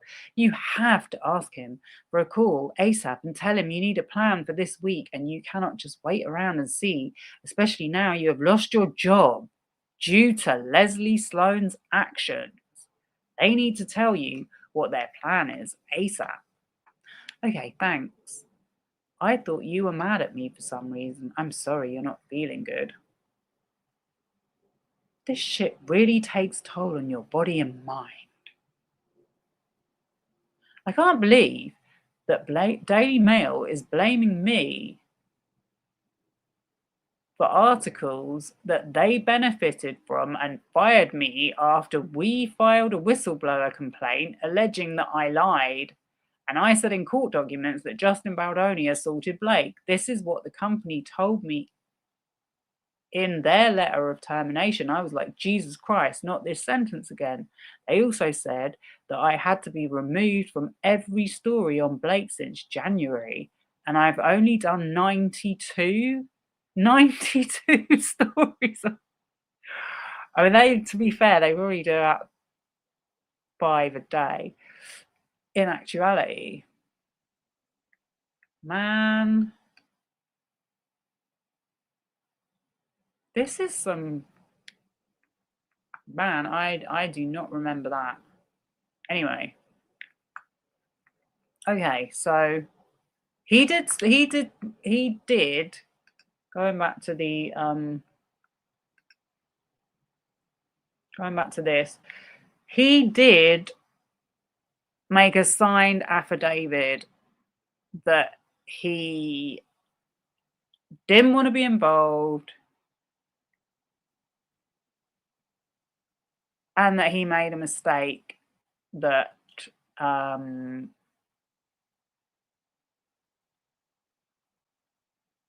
that he used the term SA instead of SH. Okay. The Sloan parties have since submitted an additional declaration by Vitushka. Oh, here we go, yeah. Dated August 21st, 2025. In that sworn declaration, Vitushka adds that he expressly told Nathan and Freedman on December 25th, 2024, i.e. before the filing of the complaint and the amended complaint, that Sloan never told him that Lively was SH'd or SA'd. That assertion is supported by a copy of a text message sent by Vitushka to Freedman and to Nathan on December 25th, 2025. I was looking at the wrong messages then, but I do remember that one on the 2020 on the December 25th. That's what I was trying to find. It'll probably take me too long. Maybe the Richard Gere thing. Wait a minute, I'm missing loads of.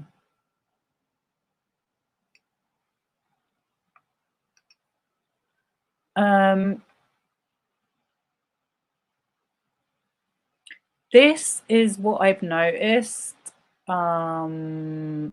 with the Epstein files is they just think no one reads the Epstein files because the amount of conspiracies I've seen relating to the Epstein files. What's his name? Kurt Cobain. Kurt Cobain. Michael Jackson. Who else? Britney Spears, I'm sure she's come up in it. It's like any celebrity, Jay-Z, any celebrity that there's any kind of like negativity towards. Or alternatively, there's a conspiracy theory from their fan base, like Kurt Cobain, saying that he was murdered or that he died from being a smackhead. And they've related it to the Epstein files. Because people, it's actually really hard to navigate looking through doing your own research on the Epstein files, but very few people, even people that support the victims of Michael Jackson, I know they haven't read the files. Have I seen Ryan Reynolds Spirited? His character was basically Melissa Nathan. I haven't. I don't think I've seen any of his movies, to be honest, or Blake Lively. I think I've seen The Traveling Pants. I think I went to see that with my daughter, but I don't even remember it. Maybe the Richard Gere thing is about how Gere was blacklisted for supporting Tibet. Oh, I don't even remember that. I seem to remember another story about Richard Gere, which I probably better not say. Baldoni was crying and throwing up that a reporter had the audacity to postulate that Reynolds actually directed the film. Right? That really did grind his gears. But he hates Ryan Reynolds. I think he's secretly jealous of Ryan Reynolds. I do. Okay. I'm caught up. Oh yeah, I was gonna see if I could find those messages. I'm on the slow lappy tonight, so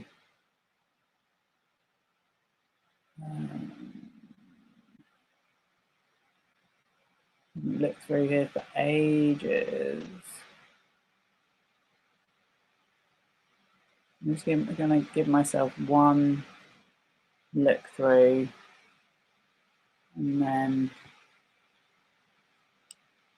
oh yeah, there's been a ruling on the Stephanie Jones lawsuit as well. I don't think I'm going to go through that, but I can basically summarize to say that she did. So the second amended complaint that I read out, I did a live reading of.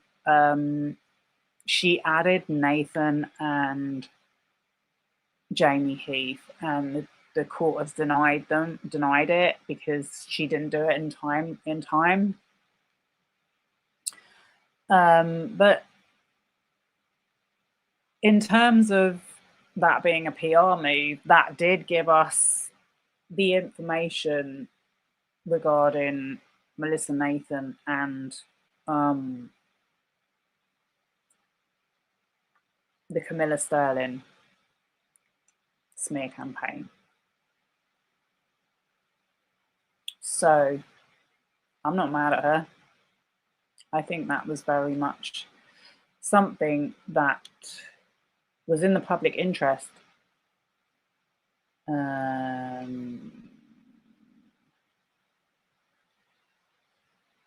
Danny Greenberg.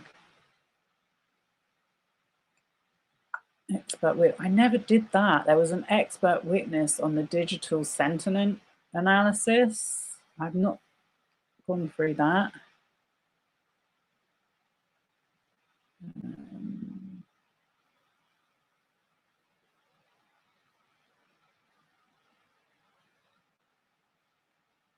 Just a message about being 7 years old. This is how I label things in my files.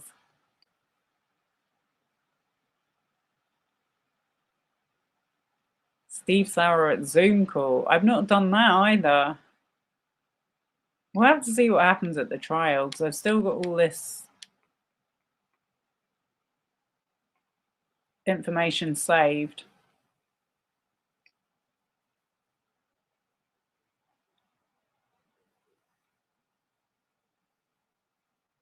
So many bits of information we have from this lawsuit. It's crazy. Claire Iab declaration. Witness statement, Justin abusive and banned from set.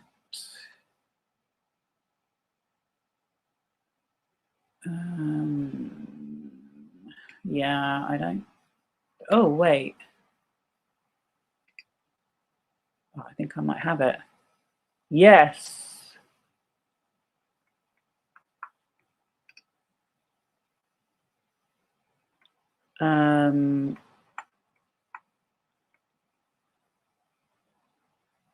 Okay.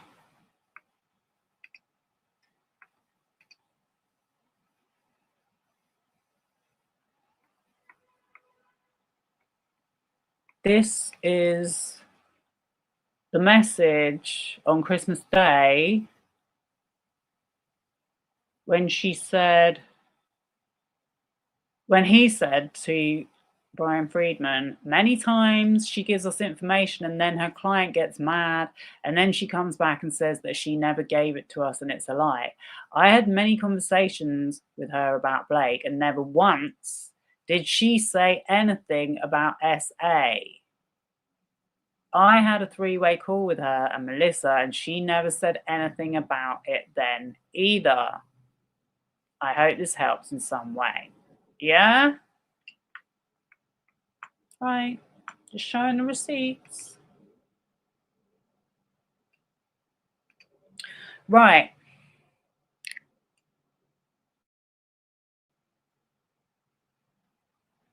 Petrushka states, by filing a lawsuit based on falsely casting me as the source of an SA allegation, Mr. Freedman, his clients, and those apparently aligned or acting in concert with them have caused immense harm and I believe misled this court. They have damaged my reputation, cost me my employment, and undermined my career as a journalist. Vitushka explains that his June declaration was prepared under intense pressure while he was employed by the Daily Mail and did not include everything that he wished to say. I wonder if he's going to be a witness. Sloan has submitted a declaration.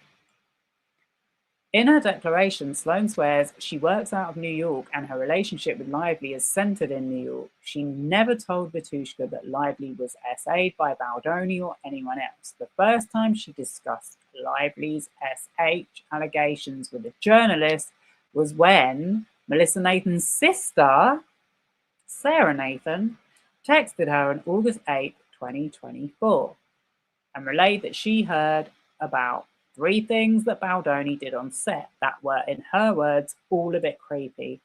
And as a result of the Wayfarer party's claims against her, she has received an onslaught of public ridicule and intimidating messages and has suffered severe emotional and physical damage.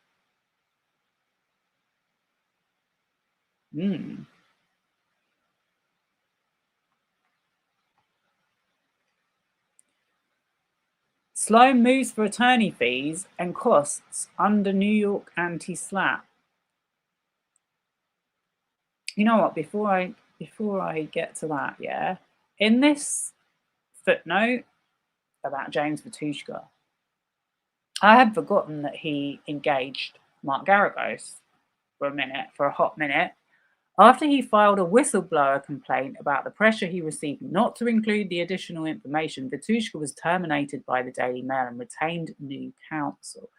So, remember when I was talking about Mark Garagos being Joe Dunn's attorney, the barred lawyer who was behind Alexa Nicholas and the Eat Predators thing? And the reason why he was barred, well, one of the reasons was that one of the issues was that he received financial compensation from Tom Girardi, a lawyer, a litigation lawyer, for like fancy holidays and stuff, which people were alleging was a bribe. And then Mark Garagos was his lawyer, did the same thing, said that he was a whistleblower. And that flopped. So I think it's called a false flag, isn't it? False flag. But yeah, I just think that's interesting. Discussion. Sloan moves for attorney's fees and court costs under New York's anti-SLAPP statute and the court's inherent powers. New York's anti-SLAPP law is intended to deter actions filed to punish or harass a defendant for participating in public life. Carroll versus Trump. Oh, I remember when they were talking about this at the hearing. Among other things, it permits a defendant who has been sued in a covered action to recover damages, including costs and attorney fees, if such action was commenced or continued without a substantial basis in law or fact. Two provisions of New York's anti-SLAPP statute are relevant here. First, New York civil rights law provides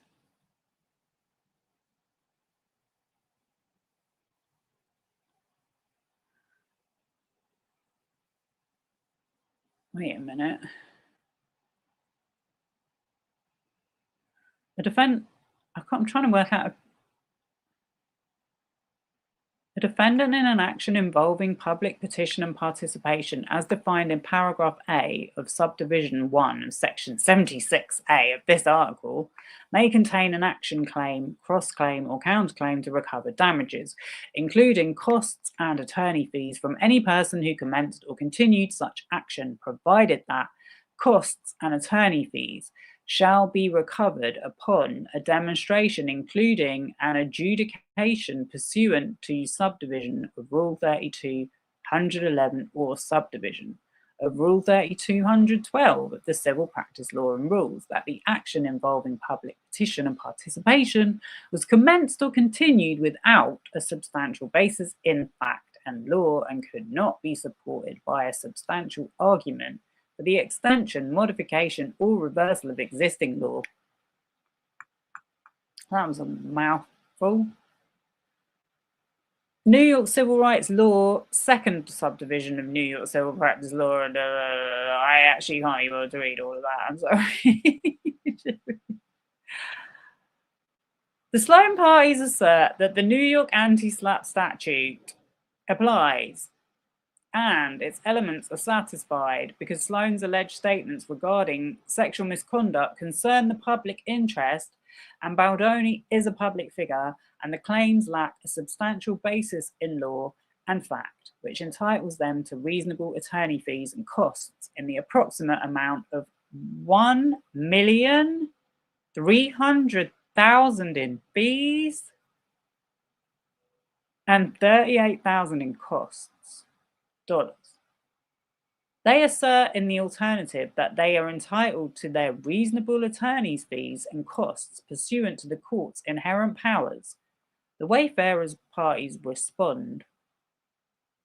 New York's anti-SLAPP law does not apply to the Wayfarer party's defamation claims, which the court evaluated on the motion to dismiss by applying the law of California. New York's anti-SLAPP law does not apply in federal court. The Sloan parties cannot obtain relief under New York's anti-SLAPP law by way of a motion filed in federal court, supported by the court's decision to grant the Sloan parties' motion to dismiss pursuant to federal rule of civil procedure, and their complaint was not filed without a substantial basis in law or fact. Wayfarer parties also assert that Vetushka's credibility is suspect. Oh, now his credibility is suspect, is it? It wasn't on December 25th.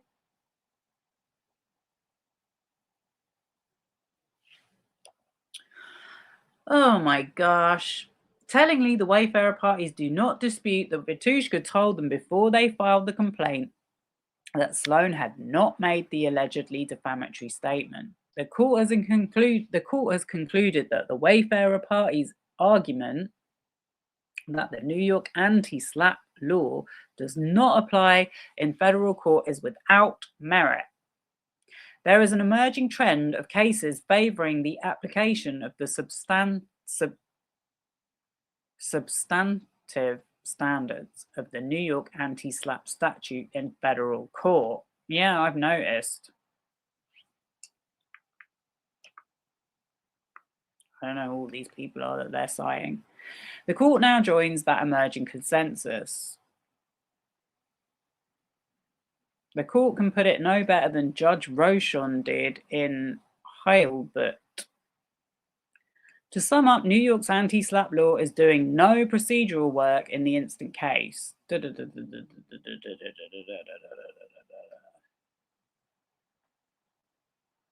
The court has no occasion to consider whether New York or California law applies to the Sloan party's anti-SLAPP claim that the substantive provisions of the New York anti-SLAPP law may be applied in federal court without violating ERI does not mean that the procedural rules of CPLR permitting anti-SLAPP costs and attorney fees to be sued by motion apply in federal court any more than the stay provided by CPLR applies in federal court.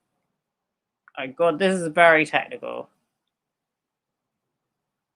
It also provides for sanctions if a pleading is made for an improper purpose.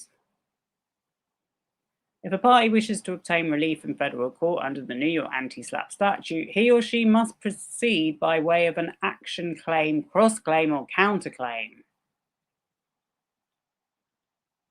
In the context of a standalone claim, a defamation plaintiff facing a bid for fees will have a right to pursue discovery, something that a CPLR motion provides for, but Rule 12 does not.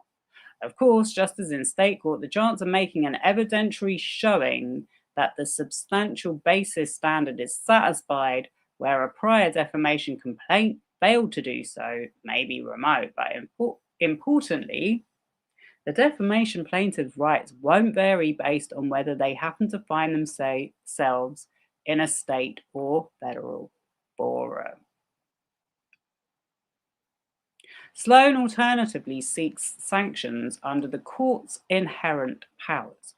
Sloan's submission, if credited, outlines a potentially troubling course of practice by the Wayfarer parties or their counsel in this court.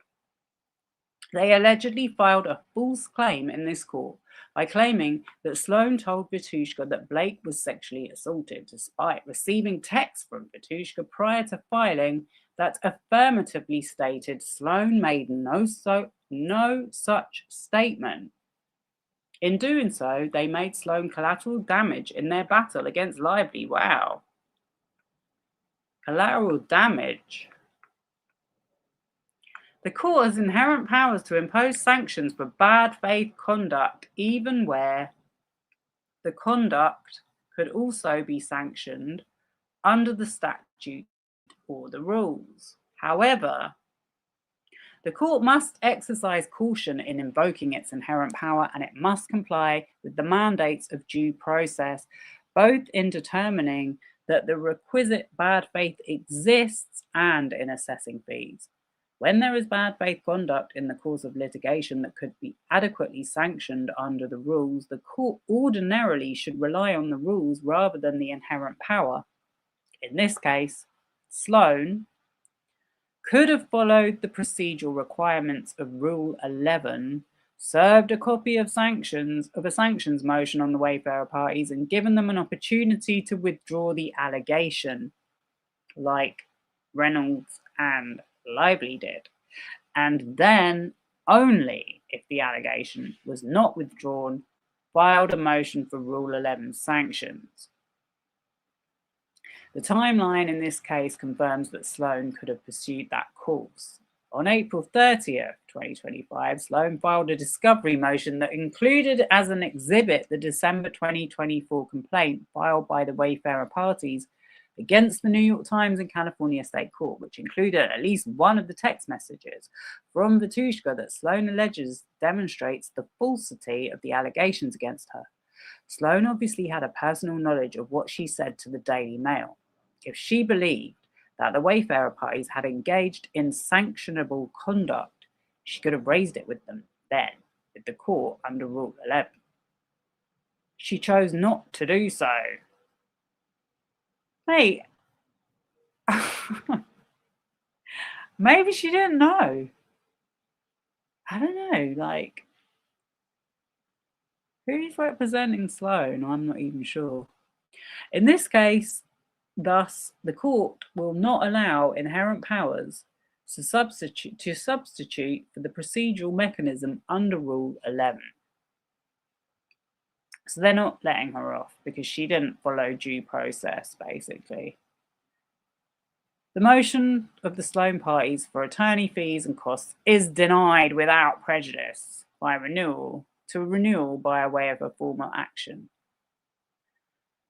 Okay, so does that mean she's allowed to refile and send them notice of sanctions, or does that have to be done before a certain time? I don't know. I guess we'll find out. I guess someone will make a post about it on Reddit.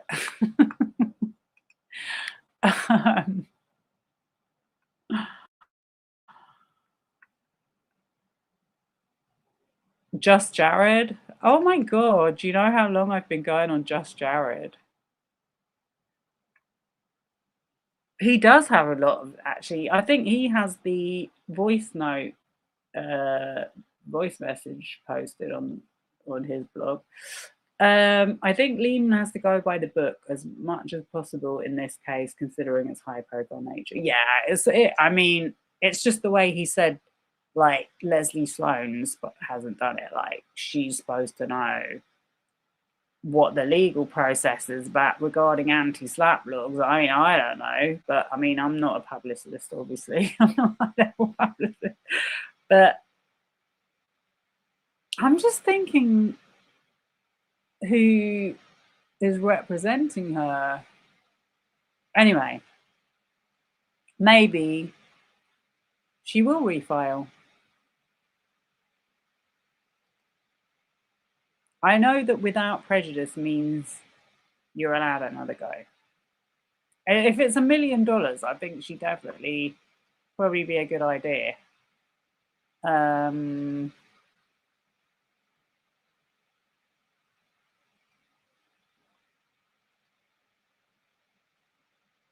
Okay, we looked at that. What else were we going to look at?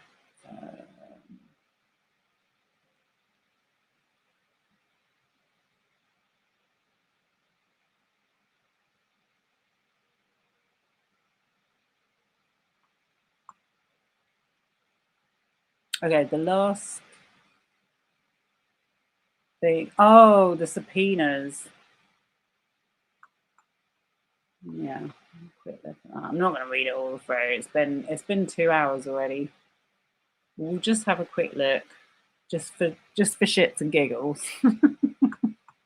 I really It's funny how everyone's forgotten about this because it was such a big deal at the time, and the subpoenas like invasion of privacy.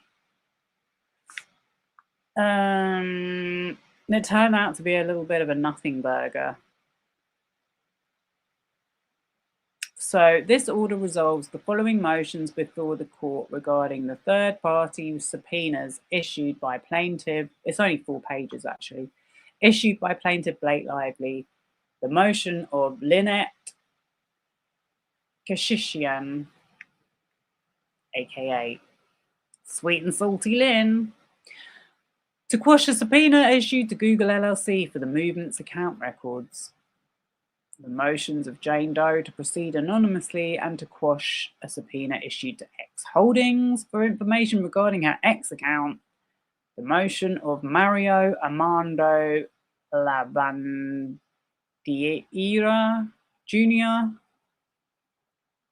aka Perez Hilton, to require court approval for future non-party subpoenas. The motion of non-party YouTube channel A Cassidy OC to proceed anonymously and to quash a subpoena issued to X Holdings for records regarding the movement's X account. The motions of non-party movements Jane Doe 1 and Jane Doe 2, private individuals who operate the TikTok account Pop.Diaries to proceed anonymously and to quash subpoenas issued to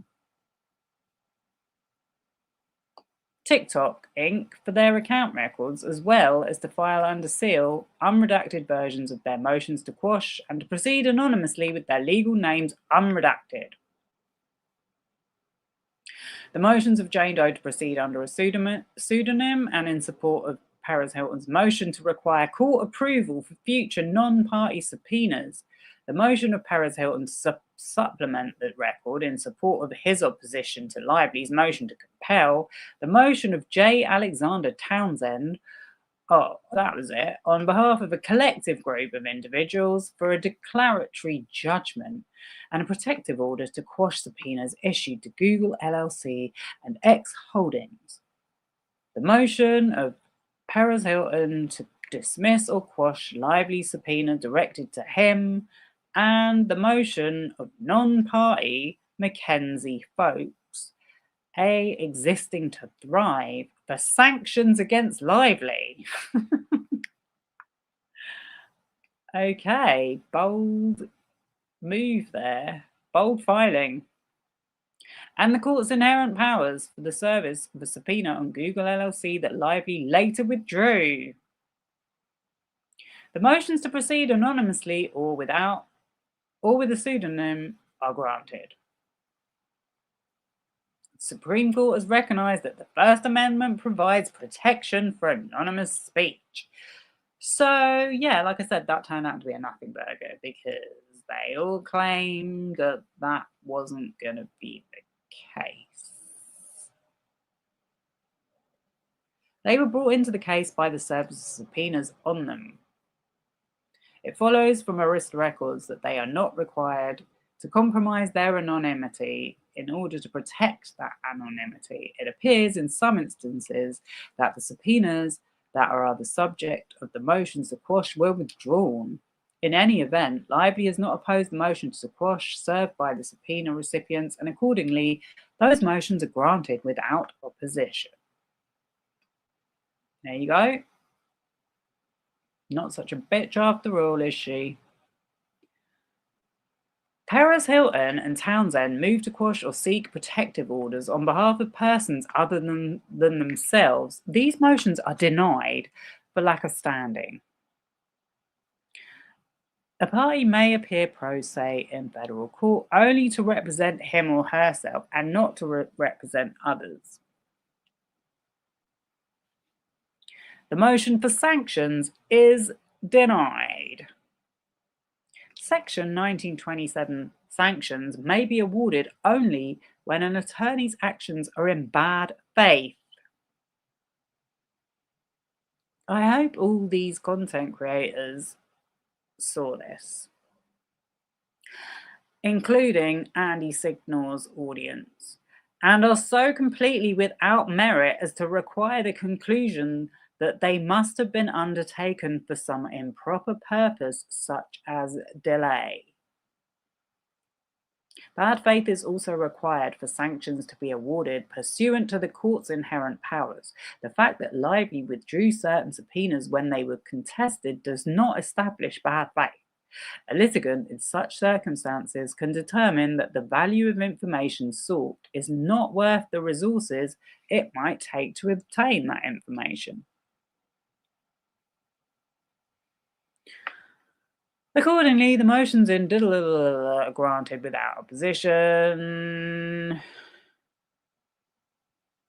The same motion reflected in docket number 190 is denied. The clerk of court is respectfully directed to close the following docket entries. So ordered, Lewis J. Lehman. So that is the end of that saga. Yeah, I think that's all we're going to have for tonight. I mean, it actually gave them content, them getting them subpoenas. I think a lot of them, their followings went up just because they made a post saying they'd been subpoenaed.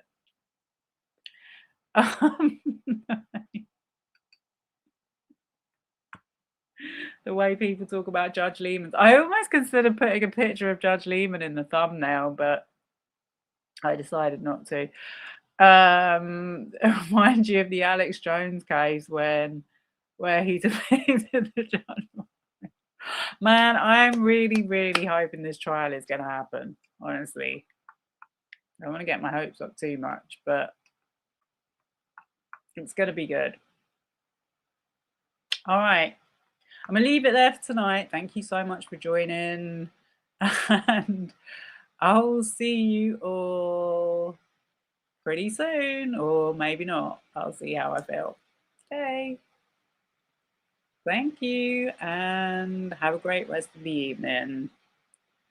Good night.